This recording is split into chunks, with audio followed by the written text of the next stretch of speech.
असमत् गुरुभ्यो नमः। ओम श्रीमते रामानुजाय नमः। कार्यक्रम में हमारे साथ उपस्थित तेलंगाना की राज्यपाल डॉक्टर तमिलसाई जी, पूज्य श्री जीयर स्वामी जी, केंद्रीय मंत्रिमंडल के मेरे सहयोगी श्री जी कृष्ण रेड्डी जी, श्रीमान डॉक्टर रामेश्वर राव जी, भागवत विभूतियों से संपन्न सभी पूज्य संतगण, देवी और सज्जनों, आज मां सरस्वती की आराधना के पावन पर्व वसंत पंचमी का शुभ अवसर है। मां शारदा की विशेष कृपा अवतार श्री रामानुजाचार्य जी की प्रतिमा इस अवसर पर स्थापित हो रही है। मैं आप सभी को वसंत पंचमी की भी शुभकामनाएं देता हूं। मैं मां सरस्वती से ये प्रार्थना करता हूं कि जगतगुरु रामानुजाचार्य जी का ज्ञान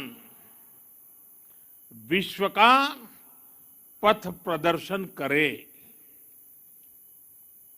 साथियों, हमारे यहां कहा गया है, ध्यान मूलम गुरु मूर्ति, ध्यान मूलम गुरु मूर्ति, अर्थात हमारे गुरु की मूर्ति ही हमारे ध्यान का केंद्र है, क्योंकि गुरु के माध्यम से ही हमारे लिए ज्ञान प्रकट होता है।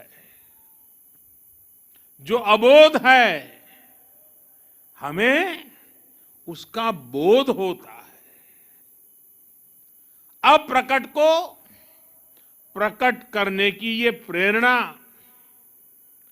सूक्ष्म को भी साकार करने का ये संकल्प, यही भारत की परंपरा रही है।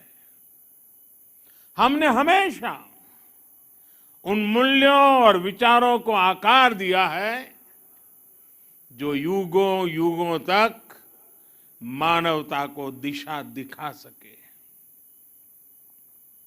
आज एक बार फिर जगत गुरु श्री रामानुजाचार्य जी की इस भव्य विशाल मूर्ति के जरिए भारत मानवीय ऊर्जा और प्रेरणाओं को मूर्त रूप दे रहा है। रामानुजाचार्य जी की यह प्रतिमा उनके ज्ञान, वैराग्य और आदर्शों की प्रतीक है।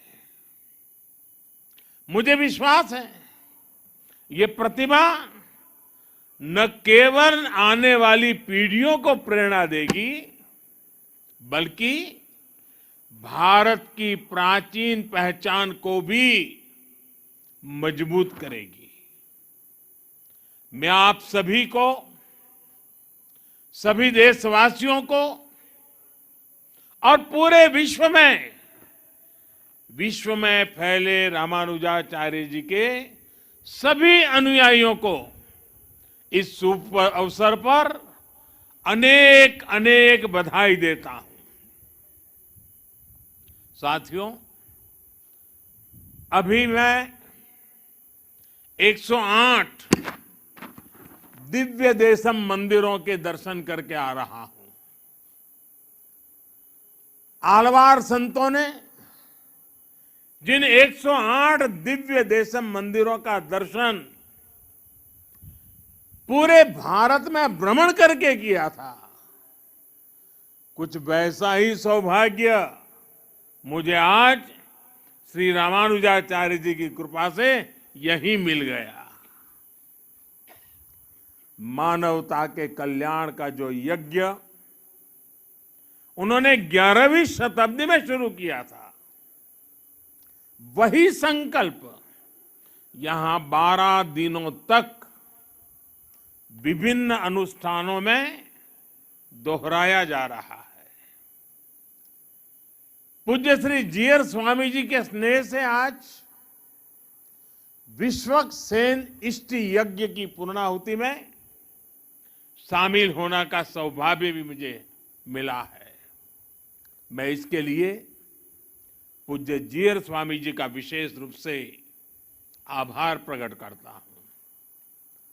उन्होंने मुझे बताया है कि विश्वक्सेन इष्टि यज्ञ संकल्पों और लक्ष्यों की पूर्ति का यज्ञ है। मैं इस यज्ञ के संकल्प को देश के अमृत संकल्पों की सिद्धि के लिए नतमस्तक होकर के समर्पित करता हूं। इस यज्ञ का फल मैं अपने 130 करोड़ देशवासियों के सपनों की पूर्ति के लिए अर्पित करता हूं। साथियों, दुनिया की अधिकांश सभ्यताओं में, अधिकांश दर्शनों में किसी विचार को या तो स्वीकार किया गया है या फिर उसका खंडन किया गया है। लेकिन भारत एक ऐसा देश है जिसके मनीषियों ने ज्ञान को खंडन, मंडन, स्वीकृति, अस्वीकृति इससे ऊपर ही उठा करके देखा। स्वयं उससे ऊपर उठे, दिव्य दृष्टि से उस विवाद को देखा। हमारे यहां अद्वैत भी है और द्वैत भी है, और इन द्वैत अद्वैत को समाहित करते हुए श्री रामानुजाचार्य जी का विशिष्टाद्वैत भी हमारे लिए प्रेरणा है।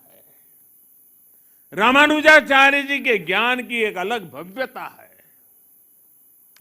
साधारण दृष्टि से जो विचार परस्पर विरोधाभासी लगते हैं, रामानुजाचार्य जी उन्हें बड़ी सहजता से एक सूत्र में पिरो देते हैं। उनके ज्ञान से, उनकी व्याख्या से सामान्य से सामान्य मानवी भी उससे जुड़ जाता है।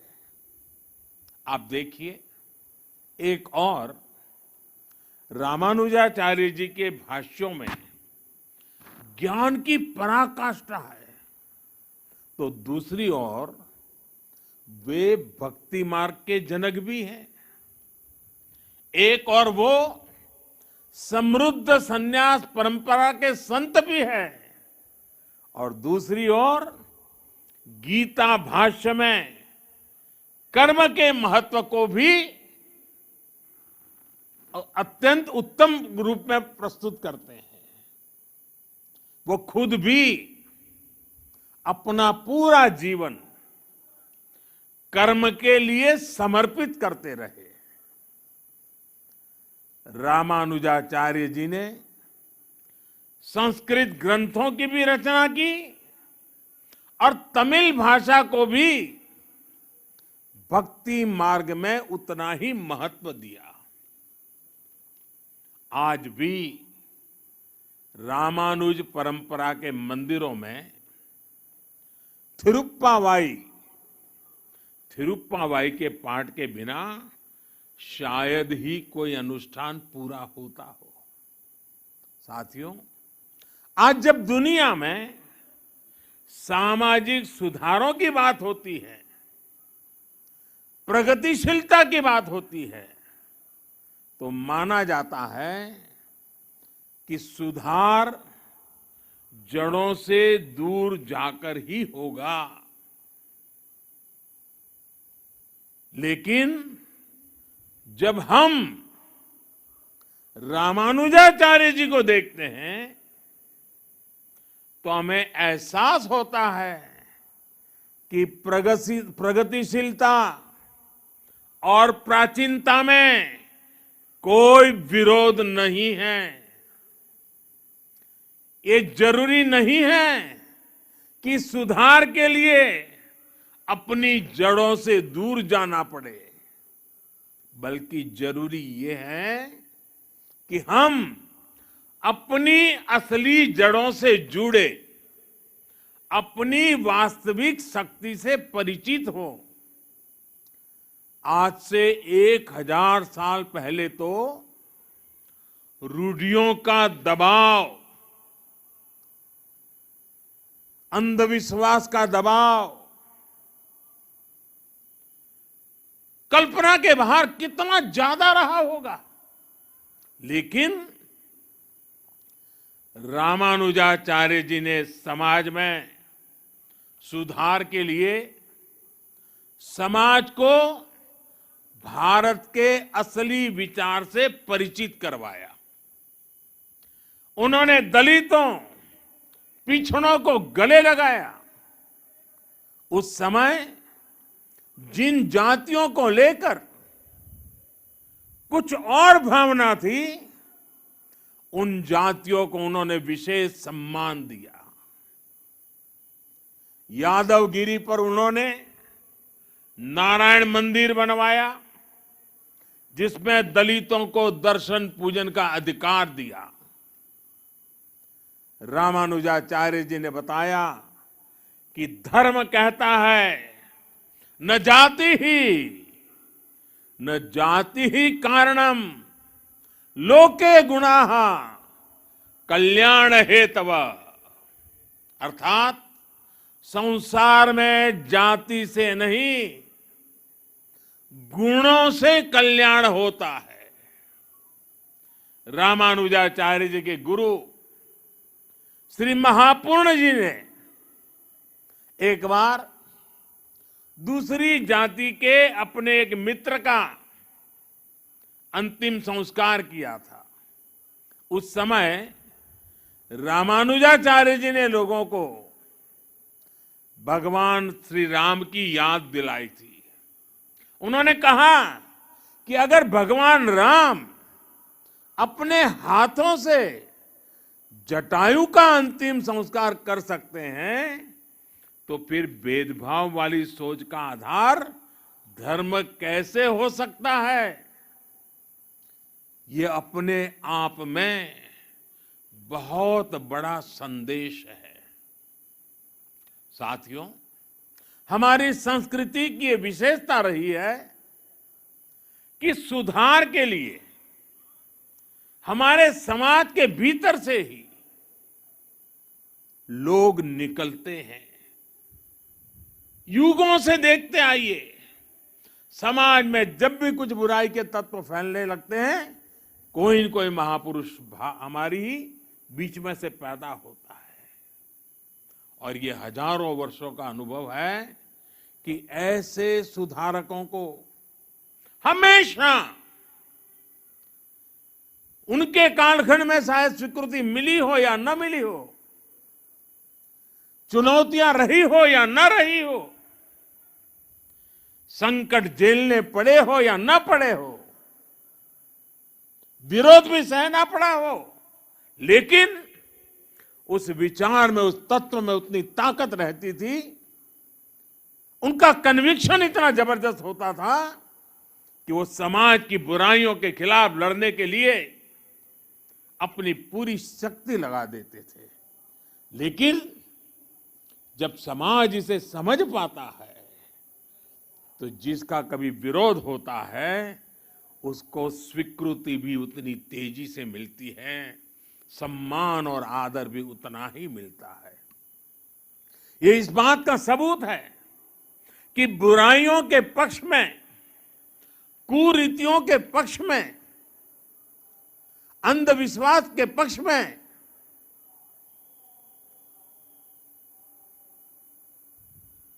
इन जनरल हमारे समाज में सोशल सैंक्शन नहीं होता है।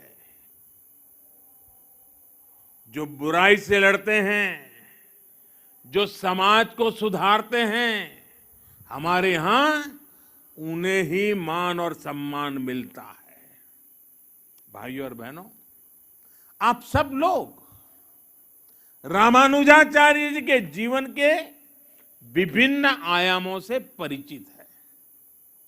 वो समाज को सही दिशा देने के लिए अध्यात्म के संदेशों का भी प्रयोग करते थे और व्यावहारिक जीवन का भी।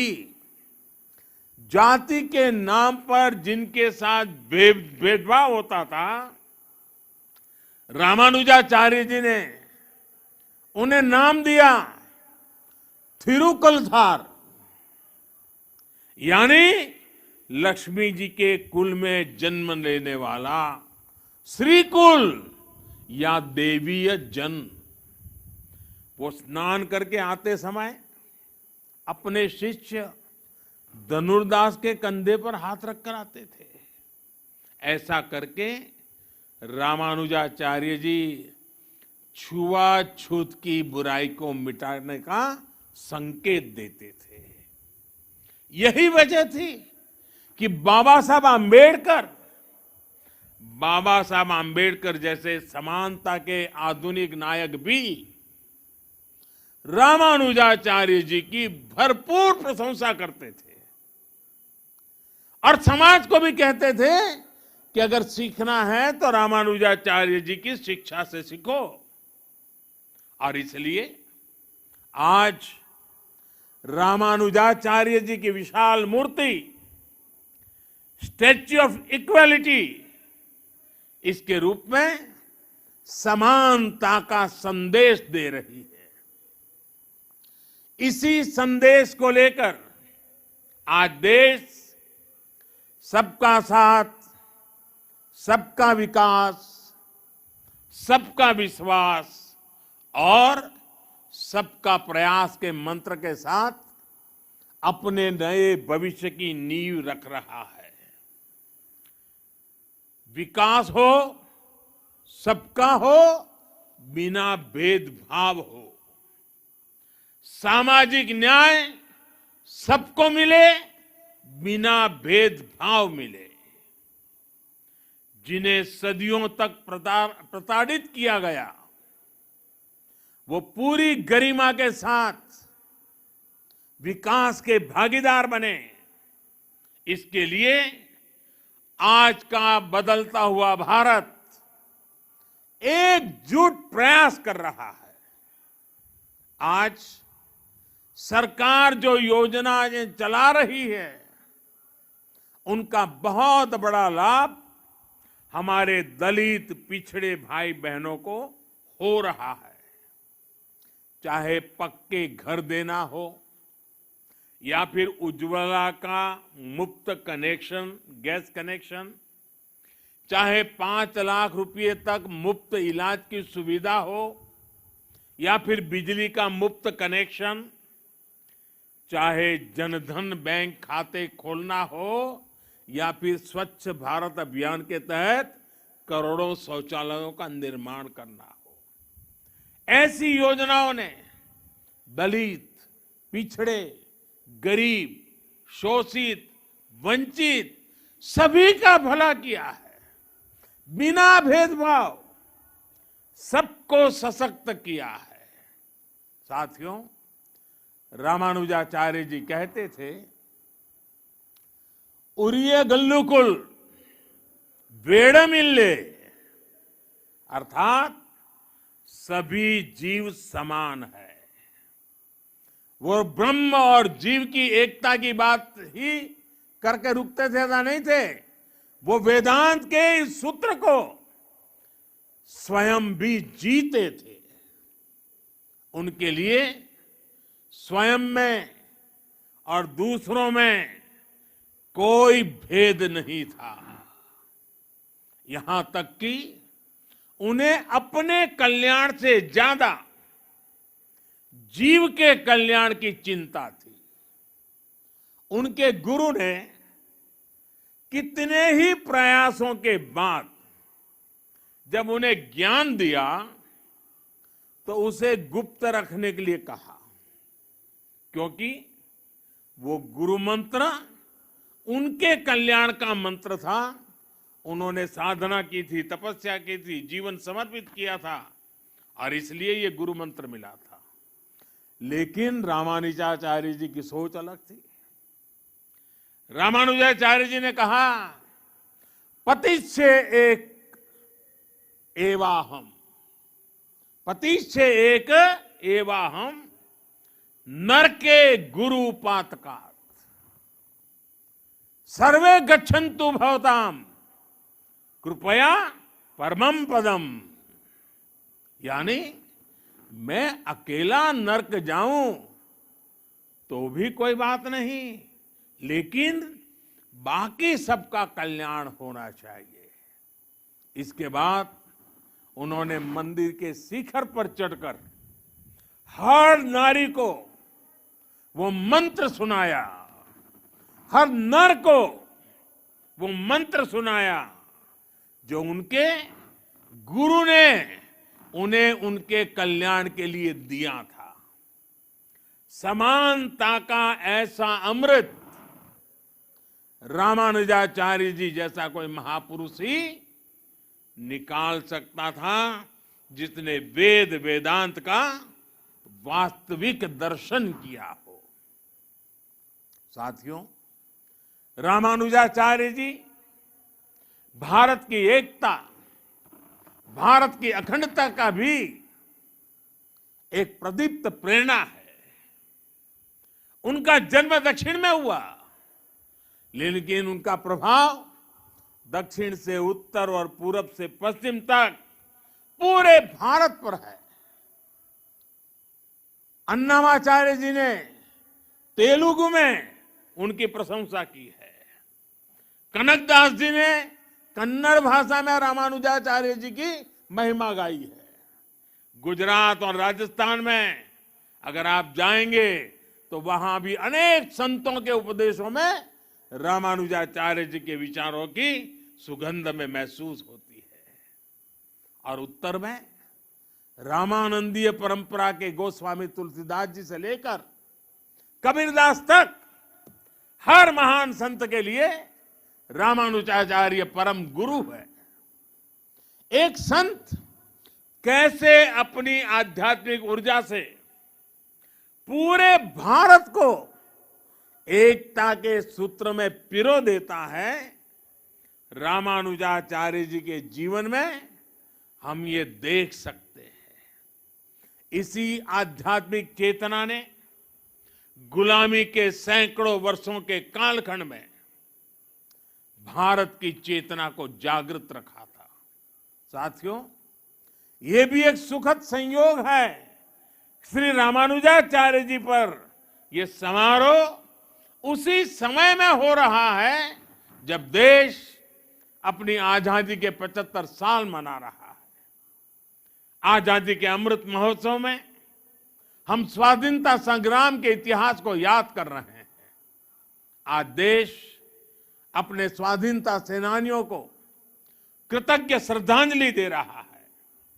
अपने इतिहास से हम अपने भविष्य के लिए प्रेरणा ले रहे हैं, ऊर्जा ले रहे हैं। इसलिए अमृत महोत्सव का यह आयोजन आजादी की लड़ाई के साथ साथ हजारों सालों की भारत की विरासत को भी समेटे हुए हैं। हम जानते हैं, भारत का स्वाधीनता संग्राम केवल अपनी सत्ता और अपने अधिकारों की लड़ाई भर नहीं था। इस लड़ाई में एक तरफ अपनी वैश्विक मानसिकता थी, तो दूसरी तरफ जी और जीने दो का विचार था।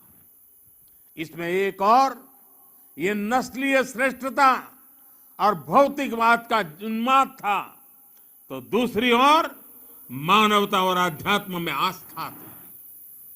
और इस लड़ाई में भारत विजयी हुआ, भारत की परंपरा विजयी हुई। भारत के स्वाधीनता संग्राम में समानता, मानवता और अध्यात्म की वो ऊर्जा भी लगी थी जो भारत को रामानुजाचार्य जी जैसे संतों से मिली थी। क्या हम गांधी जी के बिना अपने स्वाधीनता संग्राम की कल्पना कर सकते हैं? और क्या हम अहिंसा और सत्य जैसे आदर्शों के बिना गांधी जी की कल्पना कर सकते हैं? आज भी गांधी जी का नाम आते ही वैष्णवजन तो तेने रे कहिए, ये धुन हमारे अंतर मन में बजने लगती है। इसके रचयिता नरसिंह मेहता जी रामानुजाचार्य जी की भक्ति परंपरा के ही महान संत थे। इसलिए हमारी आजादी की लड़ाई को जिस तरह हमारी आध्यात्मिक चेतना ऊर्जा दे रही थी, वही ऊर्जा आजादी के 75 साल में हमारे अमृत संकल्पों को भी मिलनी चाहिए। और आज जब मैं भाग्यनगर में हूं, हैदराबाद में हूं, तो सरदार पटेल जी का विशेष उल्लेख जरूर करूंगा। वैसे किशन रेड्डी जी ने अपने वक्तव्य में बड़ा विस्तार से उसके लिए कहा। भाग्यनगर का कौन ऐसा भाग्यशाली होगा, कौन ऐसा हैदराबादी होगा जो सरदार पटेल की दीर्घ दृष्टि, सरदार पटेल का सामर्थ्य और हैदराबाद के आन बान शान के लिए सरदार साहब की कूटनीति को न जानता हो। आज देश में एक और सरदार साहब की स्टैच्यू ऑफ यूनिटी, एकता की शपथ दोहरा रही है, तो रामानुजाचार्य जी की स्टैच्यू ऑफ इक्वालिटी समानता का संदेश दे रही है। यही एक राष्ट्र के रूप में भारत की चिर पुरातन विशेषता है। हमारी एकता सत्ता या शक्ति की बुनियाद पर नहीं खड़ी होती। हमारी एकता समानता और समादर इस सूत्र से सृजित होती है।